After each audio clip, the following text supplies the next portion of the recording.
Hello, I'm Ronnie Eldridge, and welcome to Eldridge and Company. I'm visiting today with my old friend Doug Muzzio, a professor of political science at Baruch College, but also a former colleague here at the station. Doug's always had opinions. He's very follows the politics. He's full of fire and fury. And so I'm really anxious, Doug. Welcome, first of all. I'm really anxious. Have you ever seen this country as divided as it is now? No, never. And I go back 73 years, lived through and participated in the anti-war movement of the 60s and 70s, witnessed Chicago in 68, Kent State with, 4 dead in Ohio. And that I thought was the peak. But this is like the Himalayas compared to the Adirondacks. I mean, it goes to the core of American democracy, and the division in the country is stark. We've never had. I mean, it looks like it's not only a divide, it's a cleavage, and the only question is it an unbridgeable cleavage? And from my vantage point now, I'm not overly optimistic. Do you have a lot of students? Do any of your students shock you with their opinions? No, in fact, both my undergraduate and graduate class are of one mind. They're on one side of the divide, right. And out of 30 some odd students, I only have one student who's not necessarily a Trumpite, but had voted for him. Everybody else thinks the same way.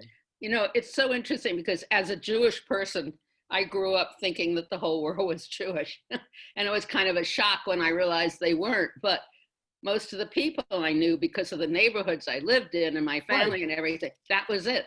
This is sort of the same thing. I can't believe that there are people who believe so diametrically opposed to what I believe. But they look at the world through different lenses, and the lenses structure what they see.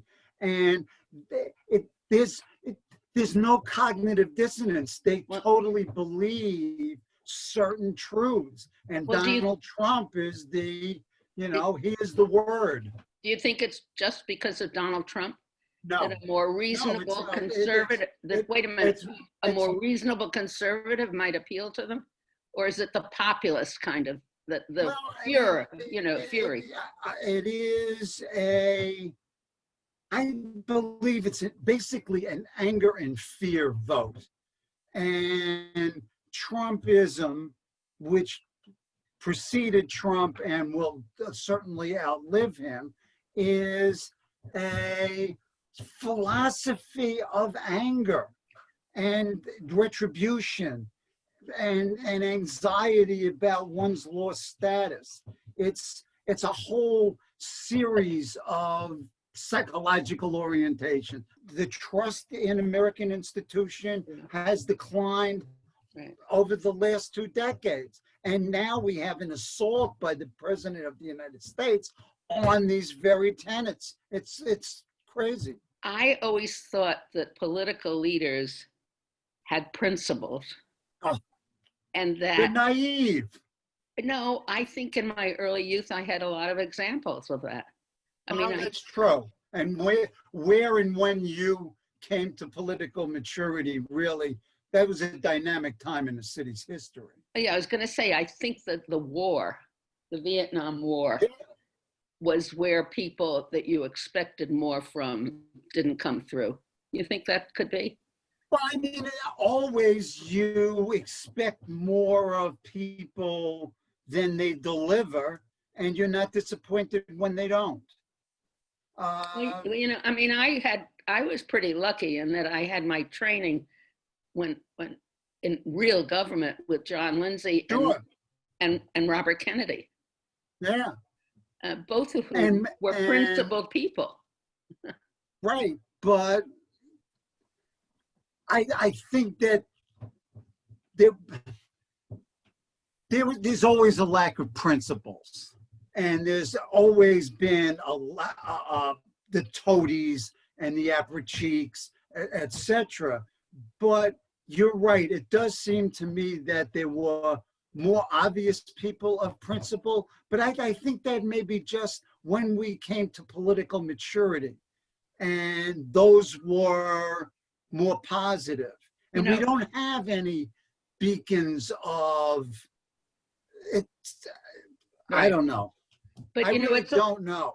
It's also come at a time when public service or running for office seems to me to have become more of a profession, but I mean, a consistent lifetime of employment. Yeah, I mean, there's a whole, especially in local, yeah.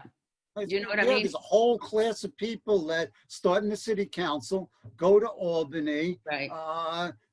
Go to the assembly, go to the Senate, come back to the council. Right. I mean, run for the next office, run right. for that, runs for Congress. with no other experience. Right.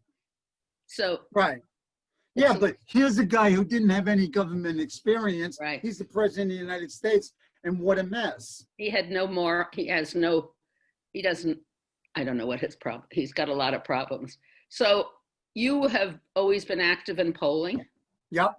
And are we facing a whole different future with opinion polls, not only politically but commercially also, right?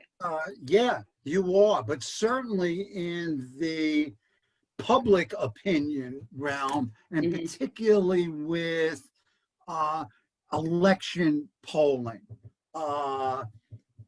the world has changed dramatically. Nobody's got a landline.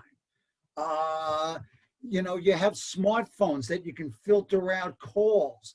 Then you have the age groups and the demographic groups that don't really want to talk to pollsters, or they are totally ambivalent and they don't care and they don't want to. So that's, there's all kinds of things. Then it's a problem of sampling. How do you sample all the various methods that they can receive information? It's crazy. And then the polls, both the exit polls and the pre-election polls, showed that there was a hidden Trump vote that they didn't anticipate. And it may be the modeling, it may be the weighting, but there's real panic and introspection among polling professionals. Groups that were previously lumped together, Latino, Jewish, now it comes down more to issues. And well, I don't know. I mean, and the issues are related to what people think of themselves and how they define what it is to be an American. So a Latino a person that we characterize as a Latino may not consider themselves a Latino, nor an Hispanic. When we did surveys for the Hispanic Federation. Or Hispanic. All right, let's even talk about Hispanic. I'm sorry. I'm old-fashioned. I haven't gone over it. I object to Hispanic. They want to be called Americans. That was what they wanted. But Cuban Hispanics had a specific reason. They don't want Cuban. That's right, Castro. I mean, right. Some immigrant groups, it seemed to me, from South America and other places, felt that immigrants coming over the border wasn't fair to them because they had yes. Some Jews voted on who wanted to work with, supported Israel the most.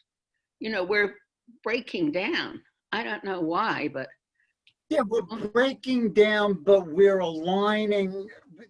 The cleavage is half the country, just about, believes the mirror images almost of the other side. And they increasingly see, if you believe the polling, the others as not only opponents, but enemies.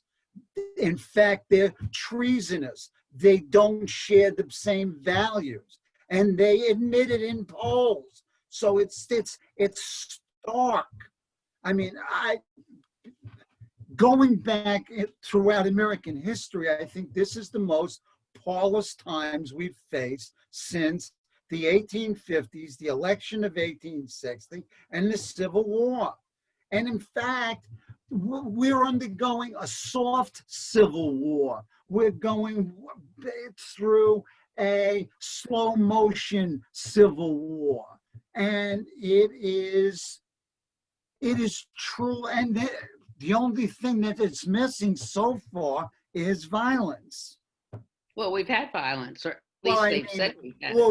more widespread than that. Yeah. All right. Well, I hope we don't see that. I had an interesting thing because I get my hair cut fairly often with an older man who actually used to cut my mother's hair. Oh, So you God. can tell he's pretty old. Anyway, he's a refugee originally. I mean, he's American citizen from Iran. And of course, and he's pretty liberal, but he voted for Trump over the Iran agreement. And he didn't want a Democrat back then. He wants, it was just interesting to me how people personalized a lot of the votes. Oh, But no, anyway. well, I mean, part of it is that, we're divided into two teams, the blue team and the red team. Mhm. And no matter what the blue team does, it's right. And what the red team does, it's wrong. Now, there's a reality out there, but it's contested. And it's increasingly contested. I mean, this interregnum is absolutely appalling that the Republican Senate and Republican elected officials at the state and national and local level are reluctant to see the truth. And speak the truth. Right. They are.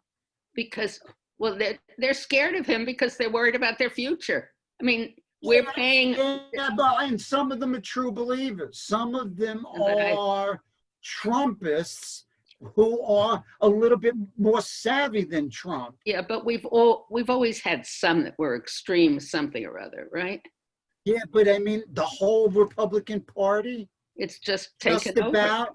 I mean, there are a couple of Republican governors who govern responsibly and have spoken out responsibly. Right. But how many of them are there? 2, 3? Yeah. I mean, come on.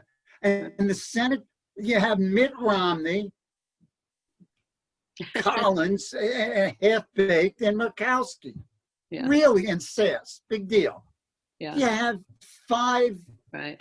people, and some of them are defending him at tooth and nail, like Lindsey Graham. I mean, come on. He's It's treasonous. Yes, totally. I think they are. And I think that they're committing manslaughter at the minimum because they're ignoring what's going on. I mean, the president certainly is, it's a dereliction of duty. And it really is. I mean, he is going to be ultimately responsible for maybe hundreds of thousands of deaths. Certainly not all of them, and not necessarily the initial ones. But I mean, come on. Yeah. It was interesting. I think Biden, in the long run, was the best choice the Democrats could have picked. Well, it always looks better at this moment, and he won the election. Right, but so he was the best candidate they could put forward because he won.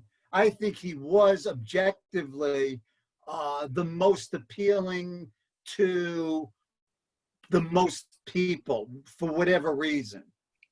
Well, but he projects in the future. I mean, can you imagine having the president be Bernie Sanders?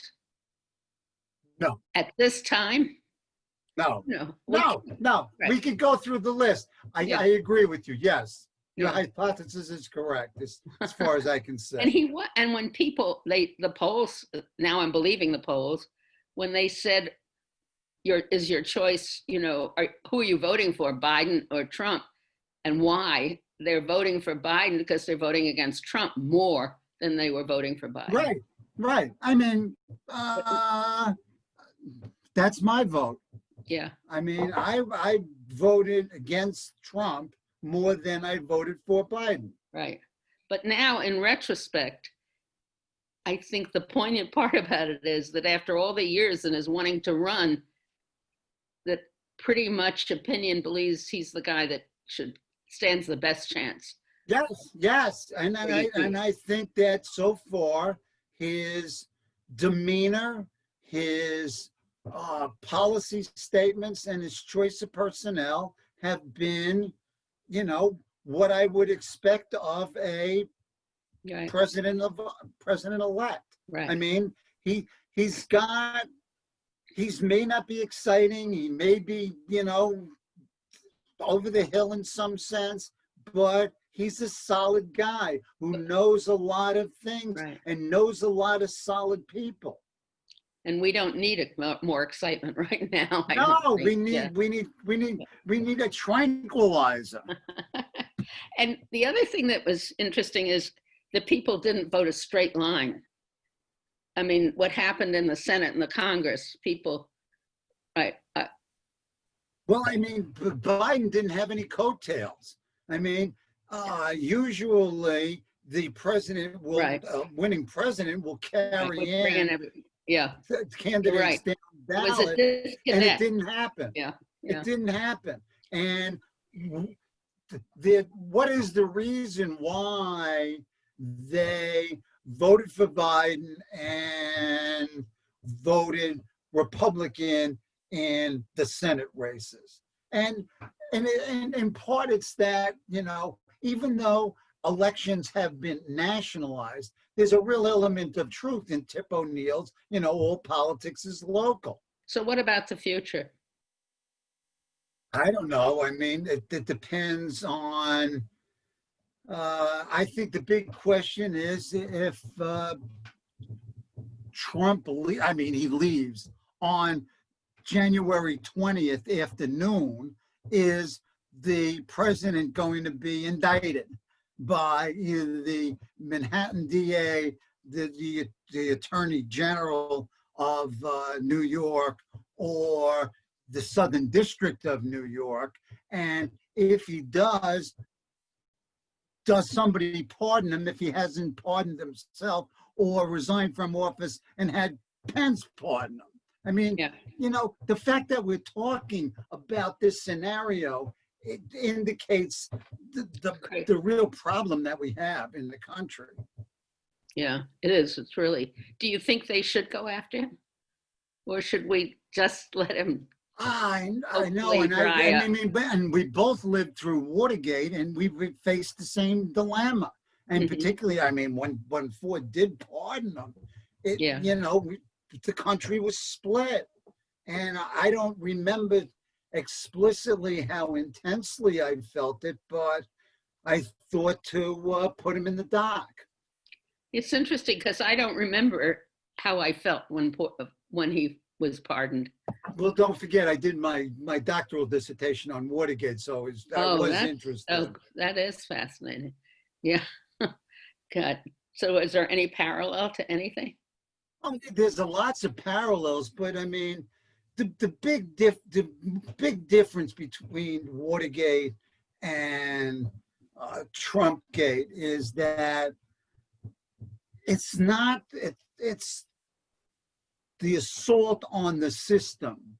Nixon respected the system even though he fiddled with it and broke the law, but he respected the system. Trump has no respect, no knowledge.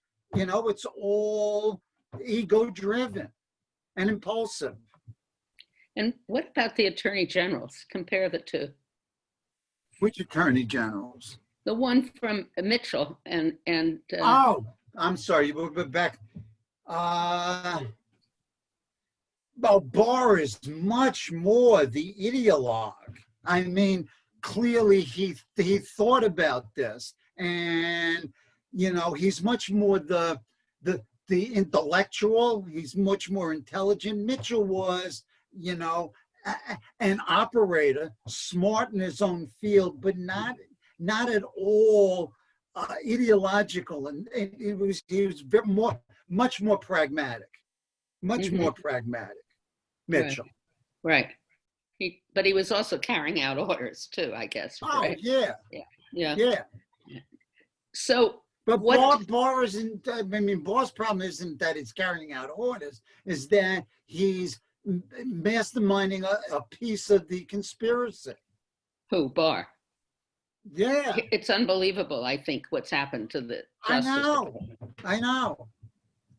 And we're slowly seeing rebellion, I guess. But it's not going to be a revolution. And you know, and then going back to your original question, what do I think is going to happen in the Biden administration? It all depends on Georgia. If they elect 2 Democrats, the Democrats have a tie in the Senate. Kamala Harris breaks the tie, and they have a chance of Biden fulfilling some of his promises. If they lose one or both of those special elections, then it's deadlock. It's gridlock. I mean, ground to a halt. The conflict is stark, and he can effectively govern only through executive orders. But there are limits to executive orders. But you think the Republicans in the Senate will follow as much after Trump leaves? Yeah. You do? Yeah. Yeah. Explain. I don't think they're going to change their stripes, because Trump will be out there and he will pose a threat to them electorally, because he's got 70 million voters and supporters, and a large percentage of them support him in this. They believe that the election is a hoax. It's crazy. Tell me about what you think about the majority leader in the Senate. Has he always? But you'd have to bleep out all my comments. Has he always been? Yes, he's conservative. He's a nihilistic, pure pursuer of power, and that's what he is. But he has to be an ideologue also, because that he wants to take the judicial. But that's secondary. Okay, all right. It's secondary to the quest for power, certainly as an instrument of policymaking, but the ownership and the ability to influence that many people, it makes life, worth living for him.